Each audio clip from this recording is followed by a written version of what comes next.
Johnson. On April 2nd, 1986, 5-year-old Ara Denise Johnson went missing in Big Sandy, Texas. Ara lived in a mobile home with her two parents, Ophelia and James Johnson. Their home was located in the 300 block of Boulder Street in Big Sandy. The night before she disappeared, Ara went to bed to sleep like any other night. Her father checked on her sometime between 1 and 2:30 a.m., and he stated that she was still sleeping. Both of her parents woke up the next morning around 6:30 or 6:45 a.m.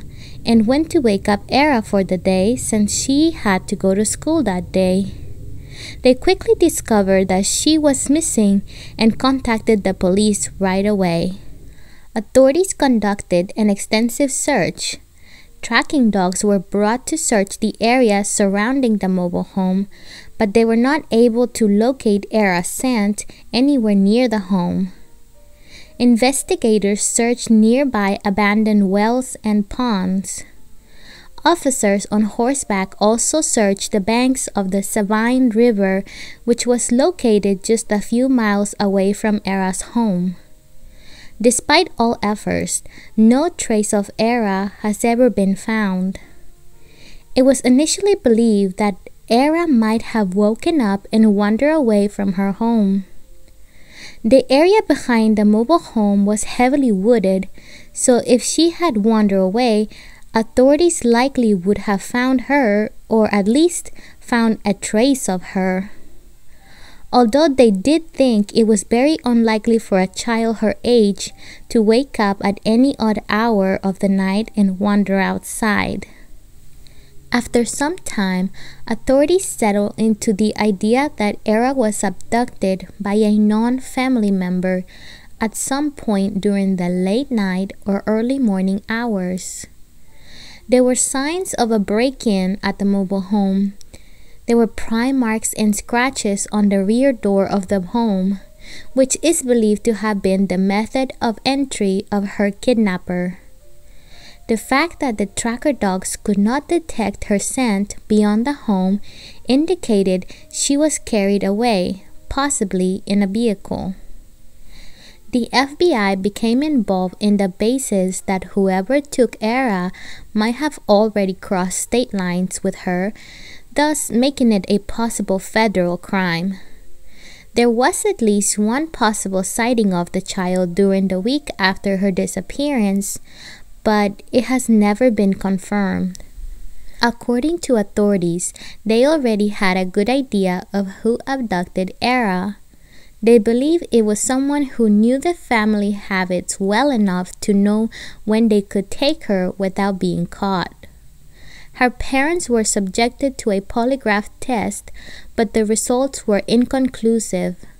Authorities, however, do not believe her case was family-related. Another unnamed man was also given a test, and the results were inconclusive as well. Investigators are also seeking the blanket that Ara was wrapped inside of when she disappeared. The blanket is described as being a burnt dark orange color.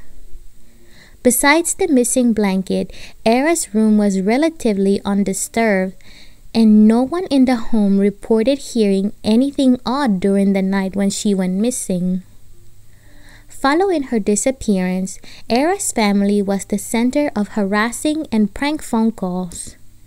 Several months after she was abducted, someone contacted the child care center where her mother worked and arranged to meet at a football field in Big Sandy to tell her news about her daughter's case. The call was a hoax, and the individual had no information about her daughter at all.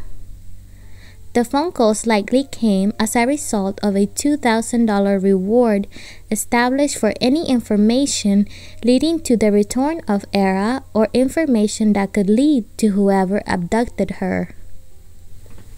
Despite these calls, Ara's family never gave up on searching for her and ensuring that her case isn't forgotten.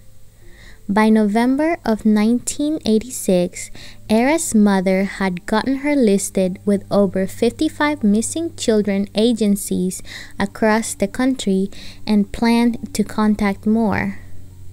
In 2007, investigators named David Elliott Penton as a strong person of interest in Ara's disappearance. David is a convicted child killer who claimed more than 5 victims, one of whom was his own 2-month-old son. He is currently serving life in prison after pleading guilty to at least 3 different murders. David was named as a person of interest after he allegedly claimed he was involved in Ara's disappearance.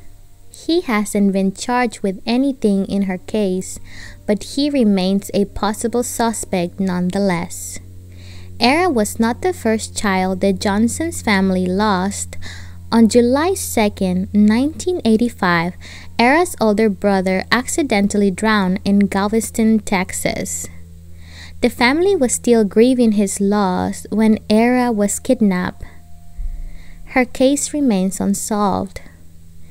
Ara has black hair and brown eyes. If you have any information about this case, please call 911 or the number on your screen.